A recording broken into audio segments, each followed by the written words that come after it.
नमस्कार, India news देख रहे हैं आप और मैं हूं आपके साथ सचिन दुबे। उत्तर प्रदेश विशेष की शुरुआत करते हैं। आप पार्टी के सांसद संजय सिंह ने श्री राम जन्मभूमि ट्रस्ट के महासचिव चंपत राय पर गंभीर आरोप लगाए हैं। संजय सिंह का यह कहना है कि श्री राम जन्मभूमि ट्रस्ट के नाम पर चंपत राय ने करोड़ों रुपए चपत कर दिए।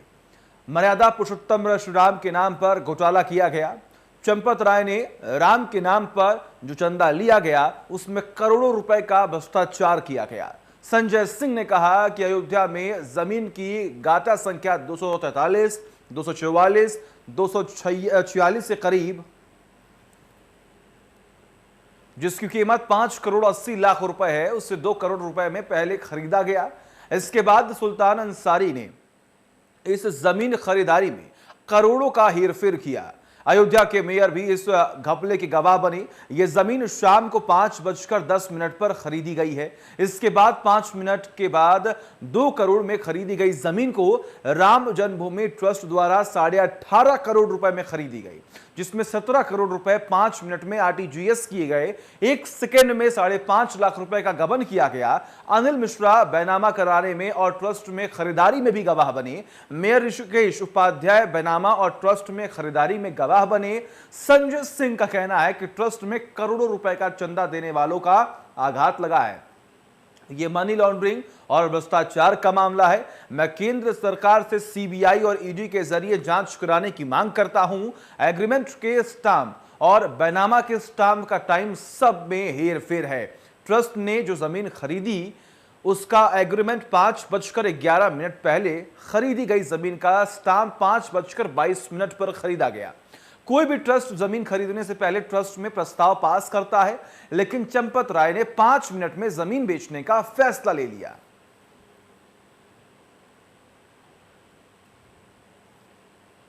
ये जमीन हरीश पाठक और कुसुम पाठक जी से खरीदी गई और ये जमीन खरीदी गई 2 करोड़ में और इस जमीन की मालियत है 5 करोड़ 80 लाख रुपए।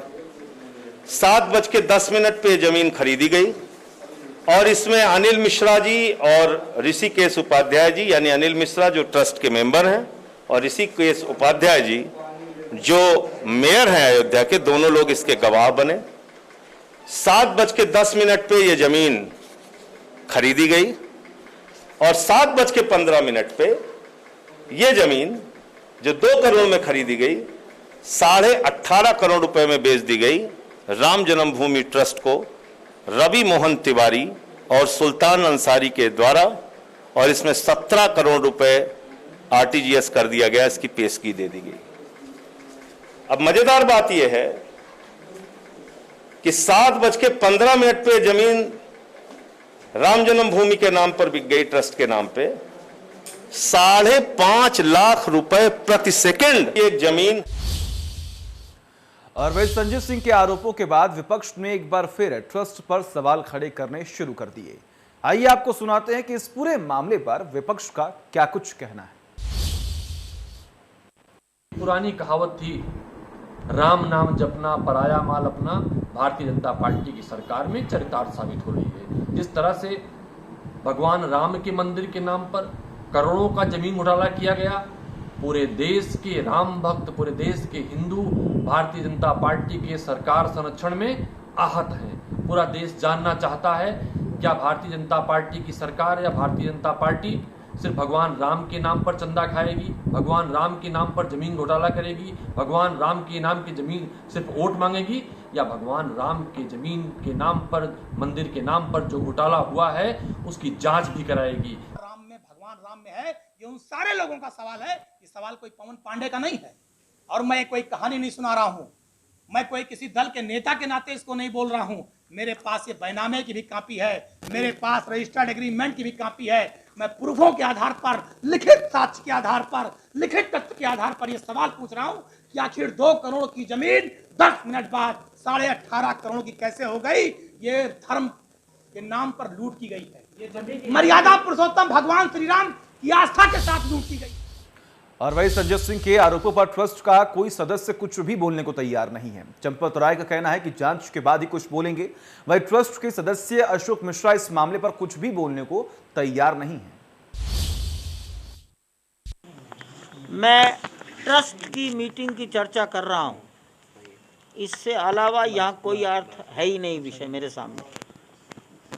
मंदिर के निर्माण में एक आरोप लग रहा है लखनऊ से लेकर यहाँ तक। हमको आरोप लगते ही रहते हैं। मैं 100 साल से आरोप ही देख रहे हैं हम लोग। हम पर महात्मा गांधी की हत्या के आरोप लगे, आरोप से हम चिंता नहीं करते। आप भी चिंता मत करिए, आप खूब लगाइए। You are yes, I accept, I ready, you also, you do it. आप अपना काम करिए, हम अपना काम करेंगे। अनिल जी, ये 18.5 करोड़ की जमीन का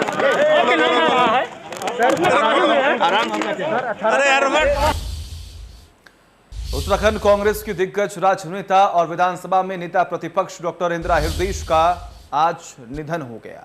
उन्होंने दिल्ली के उत्तराखंड सदन में अंतिम सांस ली। डॉक्टर हृदयेश का निधन हार्ट अटैक की वजह से हुआ है। दिल्ली में होने वाली कांग्रेस की बैठक में भाग लेने के लिए वह शनिवार को राजधानी पहुंची थी और आज उत्तराखंड सदन के कमरा नंबर 303 में उनकी हृदय गति रुकने से मृत्यु हो गई। उनके शव को उत्तराखंड ले जाने की तैयारी हो रही है। उत्तर प्रदेश से अलग होकर बने उत्तराखंड में पिछले 2 दशकों से कांग्रेस पार्टी का प्रमुख चेहरा रही डॉक्टर इंदिरा हृदयेश राज्य में विपक्ष की कद्दावर नेता थी।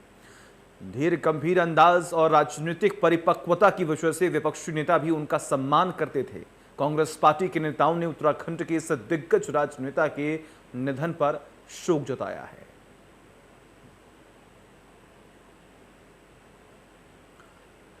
और ये हम आपको दिखा रहे हैं कि आखिर किस तरीके से उत्तराखंड के दिग्गज नेताओं ने या फिर बात करें तो सभी लोगों ने किस तरीके से ट्वीट कर उन्हें श्रद्धांजलि अर्पित की है।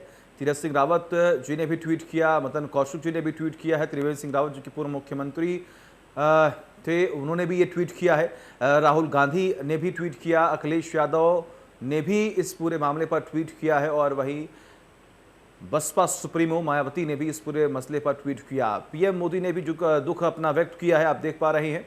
और वह दूसरी ओर उत्तर प्रदेश के सीएम योगी आदित्यनाथ ने भी अपनी शोक संवेदनाएं व्यक्त की हैं। आगे बढ़ेंगे। दिल्ली में सोमवार से सभी मार्केट मॉल्स रेस्टोरेंट खुलना शुरू हो जाएंगे। पिछले हफ्ते बाजारों में दुकानों को ऑड इवन के तहत खोलने की अनुमति थी, लेकिन अब कल से 100% दुकानें खोली जा सकेंगी। दिल्ली सरकार के मुताबिक निजी दफ्तर 50% क्षमता के साथ सुबह 9 बजे से शाम 5 बजे तक काम करेंगे। बाजार, मॉल और मार्केट कॉम्प्लेक्स में सारी दुकानें सुबह 10 बजे से शाम 8 बजे तक खुल सकती हैं। इसके अलावा दिल्ली में अब रेस्टोरेंट 50% बैठने की क्षमता पर काम करेंगे। साप्ताहिक बाजार को अनुमति दी गई है, लेकिन एक दिन में एक जोन में एक ही साप्ताहिक बाजार को अनुमति दी जाएगी। शादियां 20 लोगों के साथ घर या कोर्ट में ही हो सकती है। धार्मिक स्थल खोले जा रहे हैं, लेकिन श्रद्धालुओं को जाने की अनुमति नहीं होगी। मुख्यमंत्री केजरीवाल के मुताबिक स्कूल, कॉलेज, शिक्षण संस्थान, सामाजिक, राजनीतिक, खेल, मनोरंजन, सांस्कृतिक, धार्मिक सभाएं, swimming pool, stadium, sport complex, cinema, theatre, entertainment park, banquet hall, auditorium, spa, gym, public park और गार्डन अभी भी पूरी तरह से बंद रहेंगे।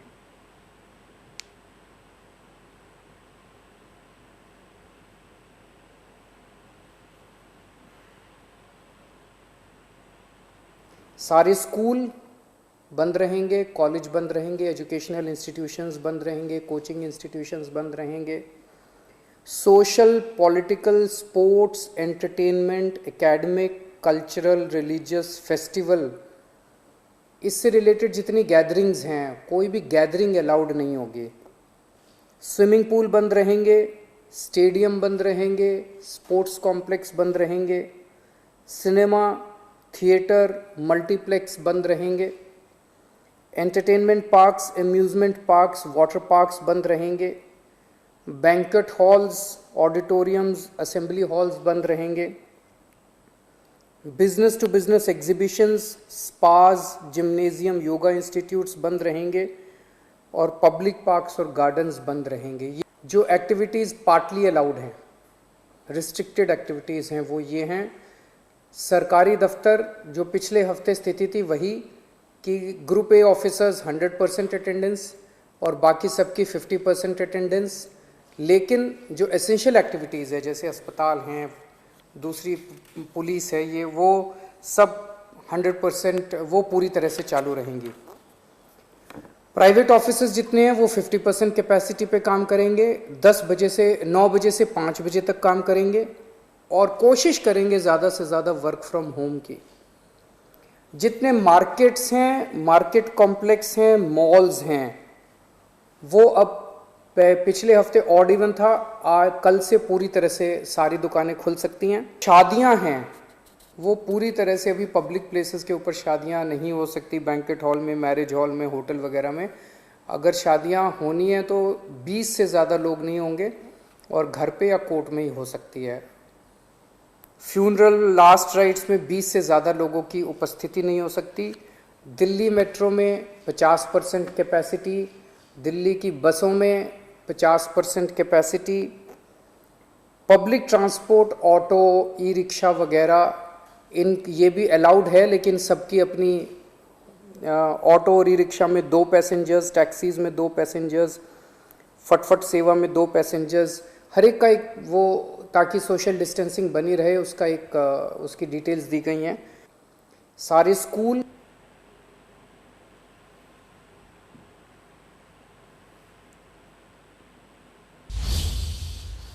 और वही जनपद हापुड़ के गांव दतियाना से होकर गुजरने वाली नीम नदी जो विलुप्त हो चुकी थी, वहां प्रदेश सरकार में दर्जा प्राप्त राज्य मंत्री सुनील भराला ने नदी पर पहुंचकर श्रमदान किया और कहा कि प्रकृति को बचाना ही जीवन को बचाना सभी की प्राथमिकता होनी चाहिए। वहीं प्रदेश की राजनीति पर चर्चा पर सुनील भराला ने कहा कि विपक्ष दिशाहीन हो चुका है। 2022 के विधानसभा चुनाव में भारतीय जनता पार्टी प्रदेश में 300 से भी ज्यादा सीटें जीतकर दूसरी बार सरकार बनाएगी। अनोखी मिसाल ये देखने को मिली है, जहां पर उन्होंने सबको काम का संदेश भी दिया और खुद काम भी किया। जल ही जीवन है, उसको लेकर के आज जो नीम नदी थी, जो वो बरसों से जो विलुप्त थी, आज उसमें श्रमदान करने के लिए यहाँ राज्य मंत्री सुनील भराला जी पहुँचे हैं। उनसे जानकारी करते हैं कि क्या उनका उद्देश्य है और क्या इनकी धारणा है। सर, ये जो आप नील नदी पे श्रमदान करने के लिए पहुँचे हैं, क्या कहना? नील नदी पर श्रमदान करने के लिए मेरी जो इच्छा शक्ति जागृत हुई, केवल इस कारण से कि एक तो आज पर्यावरण और अपनी वनस्पति और ऑक्सीजन ऊर्जा, ऐसी जो छोटी बड़ी नदी, तालाब, ऐसे चीज़ों को बचाना, वृक्ष को बचाना हमारी वर्तमान में एक ये प्राथमिकता होनी चाहिए, जिससे मनुष्य का जीवन बचे। सबसे पहले जीवन रक्षक ना तो कोई दवाइयाँ हैं, ना ऐसी कोई औषधि बनी है, केवल ये प्रकृति जो है यही जीवन रक्षक है। और इसको बचाना इस देश के, इस उत्तर प्रदेश के और गांव के, शहर के सभी नागरिकों का ये कर्तव्य बन जाता है कि अपनी प्रकृति को बचाना है, जीवन को बचाना है। तो नील नदी को पूरा इसको करके और अपने जो ऐसे तालाब हैं जो लोगों ने कब्जा कर रखे, उनको कब्जा से हटा करके उनको भी खोलने का अभियान चलाना चाहिए। मैं दैनिक जागरण को और नीर फाउंडेशन के जो यहाँ और गांव के प्रधान और इस गांव के क्षेत्र के सभी नागरिकों को मैं बधाई देता हूं कि ये काम बहुत ही सराहनीय है। सर, एक चीज़ और जानना चाहूँगा कि जो वर्तमान परिस्थितियों में एक राजनीति की चर्चा थोड़ी कर लेते हैं कि विपक्ष आक्रोशित है और भाजपा में भी जो है जो शीर्ष नेतृत्व है, कभी मुख्यमंत्री जी दिल्ली होते हैं और कभी जो है जो संगठन मंत्री हैं वो प्रदेश में लखनऊ होते हैं, तो इस पर क्या चल रहा है, क्या है ये सर? देखिए, ऐसा है कि विपक्ष तो दिशाहीन है और भारतीय जनता पार्टी की सतत प्रक्रिया है।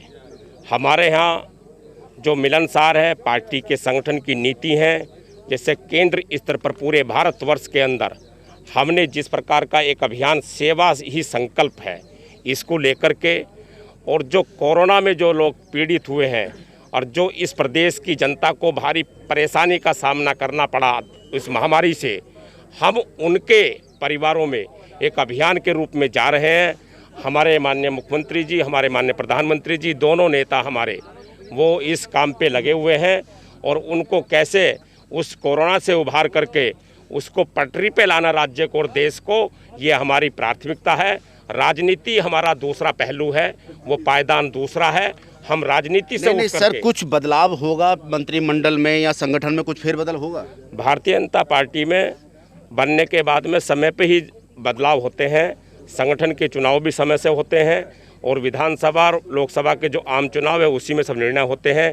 ये सब केवल मीडिया की खबरें हैं, उस मीडिया से खबरें से उसमें कोई दम नहीं है। 2022 में क्या स्थिति रहेगी भाजपा की? भारतीय जनता पार्टी 300 पार लेकर फिर आएगी।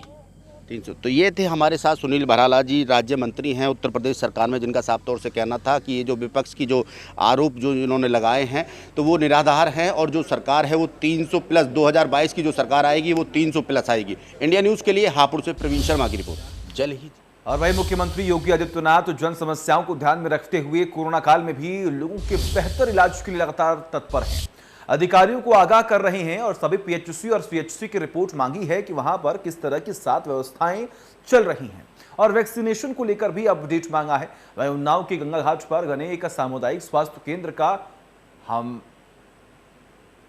हमने तस्वीरें आपको दिखाई हैं और लगातार दिखा रहे हैं कि किस तरीके से सामुदायिक स्वास्थ्य केंद्र पर किस तरीके से कार्य होता है, और खुद सीएम योगी जो है वो युद्ध स्तर पर कार्य में लगे हुए हैं। मुख्यमंत्री योगी आदित्यनाथ लगातार स्वास्थ्य महकमे को सुधारने में लगे हुए हैं, उसकी व्यवस्थाओं को लेकर अधिकारियों से अपडेट ले रहे हैं। लगातार पीएचसी और सीएचसी पे क्या व्यवस्थाएं चल रही हैं उसको लेकर रिपोर्ट मांगी गई है। और अब मैं खड़ा हूं उन्नाव के गंगा घाट सामुदायिक स्वास्थ्य केंद्र पर। आप देख सकते हैं मेरे पीछे ये सामुदायिक स्वास्थ्य केंद्र है, और मैं यहाँ पर आया हूँ। यहाँ पे इंडिया न्यूज़ इसका रियलिटी चेक करने पहुँचा है कि स्वास्थ्य महकमे के लोग उन्नाव में किस तरीके से काम कर रहे हैं, सीएचसी पे किस तरीके से लोग आ रहे हैं, जो लोग पेशेंट हैं, जो लोग डॉक्टरों को दिखाने के लिए आते हैं वो किस तरह यहाँ पे आ रहे हैं। लेकिन हम जब यहाँ पर पहुँचे हैं तो यहाँ की जो हाल है वो देखकर हालांकि बहुत शर्मिंदा है, क्योंकि ये जो सीएचसी है इस पे ताला लटका हुआ है। आप देख सकते हैं करोड़ों रुपए की लागत से बनाकर यह सीएचसी तैयार किया गया, और इस सीएचसी पर ना ही कोई डॉक्टर है, ना ही कोई नर्स है, ना ही कोई स्वास्थ्य महकमे का कोई भी स्टाफ का व्यक्ति यहाँ मौजूद है। और आप देख सकते हैं यहाँ पे किस तरीके से इस सीएचसी में ताला लटका हुआ है। ये सीएचसी बंद है और इसमें साफ तौर पे ये ताला आप देख सकते हैं। तो कहीं ना कहीं करोड़ों रुपए की लागत से जो सीएचसी बनाकर तैयार किया गया है, ये लगभग यहाँ पे 6 से 7 लाख की आबादी पर ये अकेला सीएचसी है, और यहाँ पे लोग अपना इलाज कराने पहुँचते हैं। हालांकि इस सीएचसी में 24 घंटे इमरजेंसी सेवा चालू रहनी चाहिए, लेकिन वो नहीं चालू है। करोड़ों रुपए की लागत से बनकर तैयार किया गया ये सीएचसी है, लगभग 5.5 करोड़ रुपए की लागत से बनाकर तैयार किया गया है, और 30 बेड का ये हॉस्पिटल है। लेकिन यहाँ पर स्वास्थ्य महकमे की पोल खुलती नज़र आ रही है कि जहाँ उन्नाव का स्वास्थ्य महकमा दावा करता है कि हम लगातार काम कर रहे हैं, लोगों की सुविधाओं के लिए इस कोरोना काल में जुटे हुए हैं, लेकिन ये सीएचसी पे ताला इस बात की गवाही दे रहा है कि कहीं ना कहीं उन्नाव का स्वास्थ्य महकमा बिल्कुल लापरवाह है और लापरवाही से काम करता चला आ रहा है। और साफ तौर पर इंडिया न्यूज़ इसका खुलासा कर रहा है कि इस सीएचसी पे ताला क्यों है, क्योंकि ताला यहाँ पे स्टाफ नहीं है, स्टाफ के लोग मौजूद नहीं है। हमारे साथ एक लोग यहाँ पे मौजूद। तो लगातार तस्वीरें हमने आपको दिखाई कि आखिर किस तरीके से यहाँ पर लापरवाही जो है वो हो रही है। फिलहाल उत्तर प्रदेश विशेष में बस इतना ही। देखते रहिए इंडिया न्यूज़। नमस्कार।